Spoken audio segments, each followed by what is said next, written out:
परमात्मने नमः। अथ अष्टादशोऽध्यायः। अर्जुन उवाच सन्न्यासस्य महाबाहो तत्त्वमिच्छामि वेदितुम् यागश्च च ऋषिकेश ततकेषु निशोधन। श्रीभगवानुवाच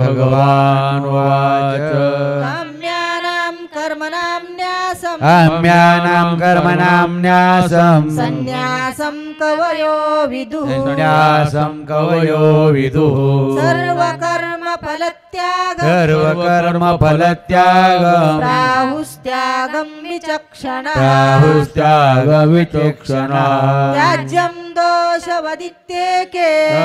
दोषवदित्येके कर्म प्राहुर्मणीषिणः यज्ञदान तपःकर्म त्याज्यमिति चापरे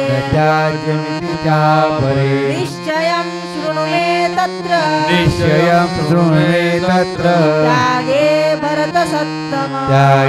भरतसत्तमः त्यागो हि पुरुषव्याघ्र त्रिविधः सम्प्रकीर्तितः यज्ञदान तपःकर्म त्याज्यं कार्यमेव तत् यज्ञोदानं तपश्चैव पावनानि मनीषिणा एतान्यपि तु कर्माणि सङ्गं त्यक्त्वा फलानि च कर्तव्यानीति मे पार्थ निश्चितं मतमुत्तमम् नियतस्य तु सन्न्यास कर्मणो नोपपद्यते मोहात्तस्य परित्याग परिकीर्तितः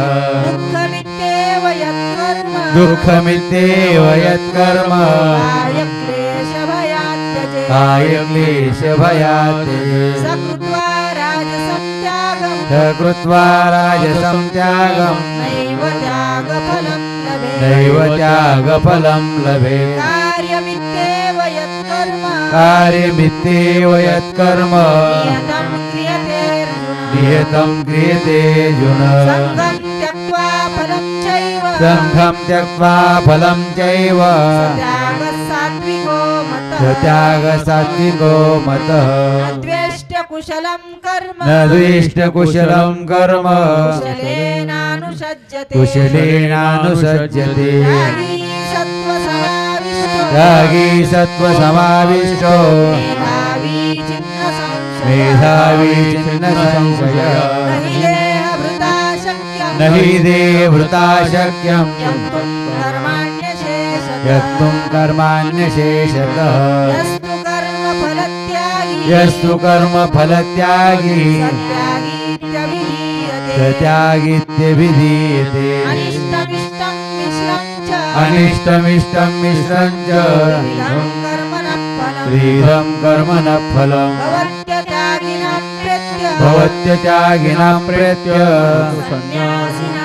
न तु सन्न्यासिनां क्वचित् पञ्चेतानि महाबाहो कारणानि निबोध मे सांख्ये कृतान्ते प्रोक्तानि सिद्धये सर्वकर्मणाम् अधिष्ठानं तथा कर्ता करणं च पृथग्विधम् विविधाश्च पृथक् चेष्टा दैवं चैवात्र पञ्चमम् शरीरवाङ्मनोभिर्यत् कर्म प्रारभते नरः न्यायं वा विपरीतं वा न्यायं वा विपरीतं वा पञ्चेते तस्य हेतवः पञ्चैते तस्य हेतवः तत्रैवं सति कर्तारः तत्रैवं सति कर्तारः आत्मानं केवलं तुयः आत्मानं केवलं तुयः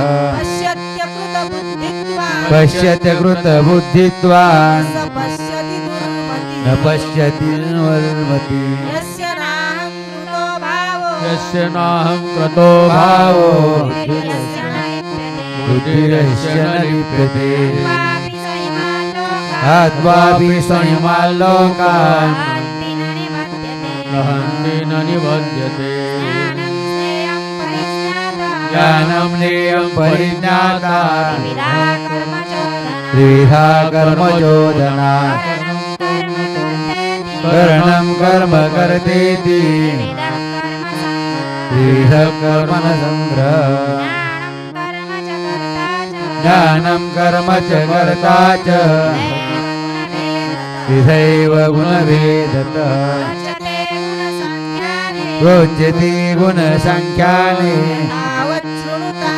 यथा वृच्छनुतानपि सर्वभूतेषु येनैकं सर्वभूतेषु येनैकं भावमव्ययमीक्षते भावमव्ययमीक्षते अविभक्तं विभक्तेषु अविभक्तं विभक्तेषु ज्ञानं विद्धि सात्विकं ज्ञानं विद्धि सात्विकं तत्त्वेन तु यज्ञानं तत्त्वेन तु यज्ञानं नानाभावान् पृथक्विधाः नानाभावान् पृथग्विधाः वेत्ति सर्वेषु वेत्ति भूतेषु सर्वेषु भूतेषु ज्ञानं विद्धि राजसम्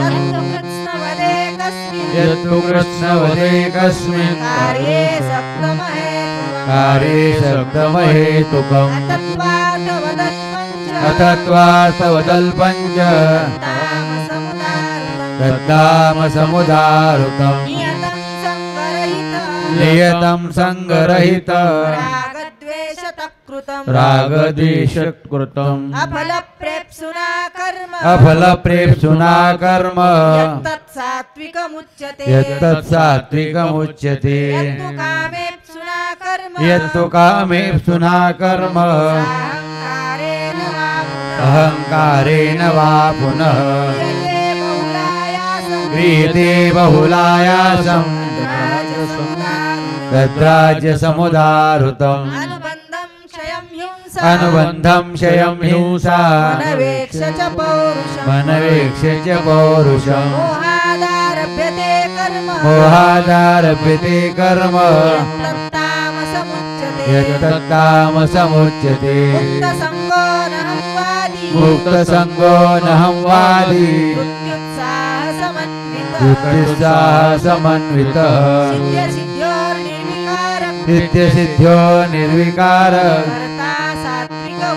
कर्ता सात्विक उच्यते रागी कर्म फलप्रेप्सु लुब्धो हिंसात्मको शुचिः हर्षशोकान्वितः कर्ता राजसपरिकीर्तितः अयुक्तप्राकृतस्तब्धः जडो नैष्कृतिको रसः विषादी दीर्घसूत्री च कर्ता तामस उच्यते बुद्धिर्भेदं धृतिश्चैव पुनतस्त्रिविधं शृणु प्रोच्यमानमशेषेण पृथक्त्वेन धनञ्जय प्रवृत्तिं च निवृत्तिं च कार्याकार्ये भयाभये बन्धं मोक्षं च या वेत्ति बन्धं मोक्षं च या वेत्ति बुद्धिः सा पार्थ सात्विकी बुद्धिः सा पार्थ सात्विकी यया धर्ममधर्मं च कार्यं च कार्यमेव च अयथावत् प्रजानाति एतावत् प्रजानाति बुद्धिः सा पार्थ राजसी बुद्धिः सा पार्थ राजसी अधर्मं धर्ममिति या अधर्मं धर्ममिति या मन्यते तमसावृता मन्यते तमसावृता सर्वार्थान् विपरीतांश्च सर्वार्थान् विपरीतांश्च बुद्धिः सा पार्थ तामसी बुद्धिः सा पार्थ राजसी हृत्यायया धारयते हृत्यायया धारयते मनप्राणेन्द्रियक्रिया मनप्राणेन्द्रियक्रिया योगेनाव्यभिचारिण्या योगेनाय विचारिण्या बुद्धिः सा पार्थ सात्विकी बुद्धिः सा पार्थ सात्विकी यया तु धर्मकामार्थान् यया तु धर्मकामार्थान् धारयते अर्जुन धारयते अर्जुन प्रसंगेन फलाकाङ्क्षी प्रसंगेन फलाकाङ्क्षी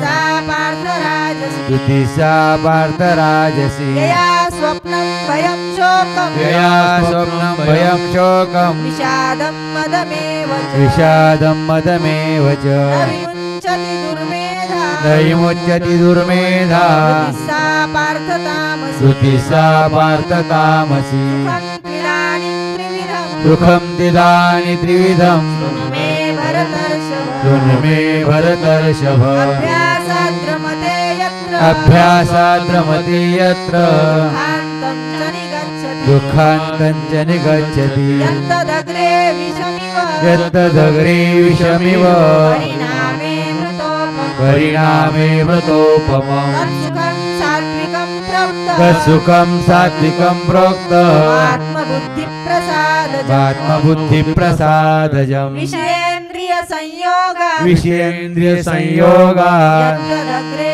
मृतोपमम् यत्तदग्रे मृतोपमम् परिणामे विषमिव परिणामे विषमिव तत्सुखं राजसंस्मृतम् तत्सुखं राजसंस्कृतम् यदग्रे चानुबन्धे च यदग्रे चानुबन्धे च सुखं मोहनमात्मनः सुखं मोहनमात्मनः निद्रालस्य प्रमादोत्थं निद्रालस्य प्रमादोत्तम् तत्तामसमुदारुतम् तत्तामसमुदाहृतम् न तदस्ति पृथिव्यां वा न तदस्ति पृथिव्यां वा देवेषु वा दिवि देवेषु वा पुनः सत्त्वं प्रकृतिजैर्मुक्तं तत्त्वं प्रकृतिरेणुक्तम् यदेभिः शास्त्रिभिर्गुणैः देवीशात्रिभिर्गुणः ब्राह्मणक्षत्रियविशां ब्राह्मणक्षत्रियविशान् रुद्राणां च परन्तप कर्माणि प्रविभक्तानि प्रभावप्रभवै गुणैः शमोदमस्तपशौचं शान्तिराजवमेव च ज्ञानविज्ञानमित्येकम् ब्रह्मकर्म स्वभावजम् ब्रह्मकर्म स्वभावजम् शौर्यं तेजो धृतिर्दाक्षं शौर्यं तेजो धृतिधरम् युद्धे चाप्यपलायनम् युद्धे चाप्यपलायनम् दानमीश्वर भावश्च दानमीश्वर भावश्च छात्रं कर्म स्वभावजम् छात्रं कर्म स्वभावजम्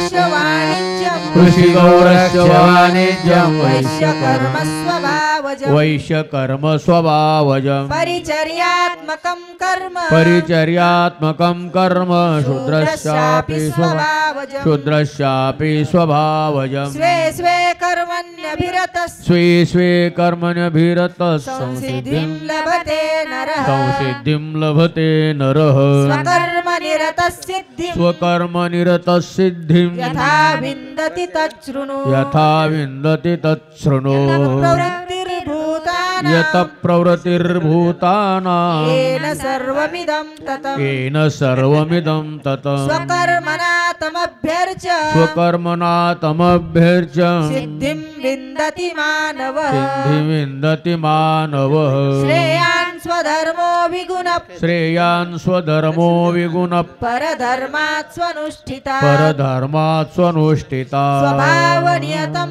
कर्म स्वभावनियतं कर्म कुर्वन्नाप्नोति किल्बिषम् कुर्वन्नाप्नोति किल्बिषम् सहजं कर्म कौन्तेय सहजं कर्म कौन्तेय दोष सदोषमपि न त्यजेत् सदोषमपि न त्यजेत् सर्वारम्भा हि दोषेण सर्वारम्भा हि दोषेण धूमेनाग्निरिवावृतः धूमेनाग्निरिवावृतः असक्तबुद्धिः सर्वत्र असक्तबुद्धिः सर्वत्र जितात्मा विगतस्पृहः जितात्मा विगतस्पृहः नैष्कर्म्य सिद्धिं परमां नैष्कर्म्यं सिद्धिं परमां सन्न्यासेनाधिगच्छति सन्न्यासेनाधिगच्छति सिद्धिं प्राप्तो यथा ब्रह्म सिद्धिं प्राप्तो यथा ब्रह्म तथाप्नोति निबोध मे तथाप्नोति निबोध मे समासेनैव कौन्तेय समासेनैव कौन्तेय निष्ठा ज्ञानस्य या परा निष्ठा ज्ञानस्य या परा बुद्ध्या विशुद्धया युक्तो बुद्ध्या विशुद्धया युक्तो धृत्यात्मानं नियम्य च धृत्यात्मानं नियम्य च शब्दादीन् विषयास्त्यक्त्वा शब्दादीन् विषयान् त्यक्त्वा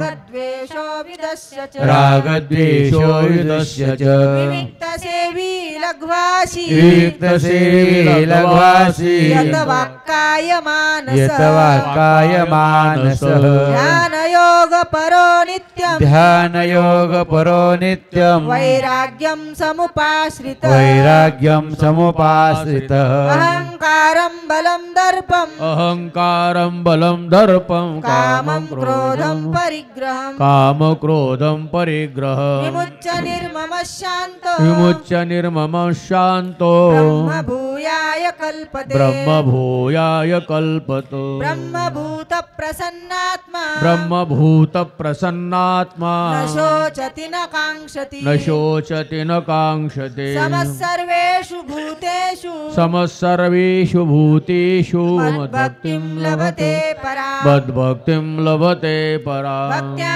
मामभिजानाति भक्त्या मामभिजानाति यावान्यश्चास्मि तत्त्वतः यावान्यश्चास्मि तत्त्वतः ततो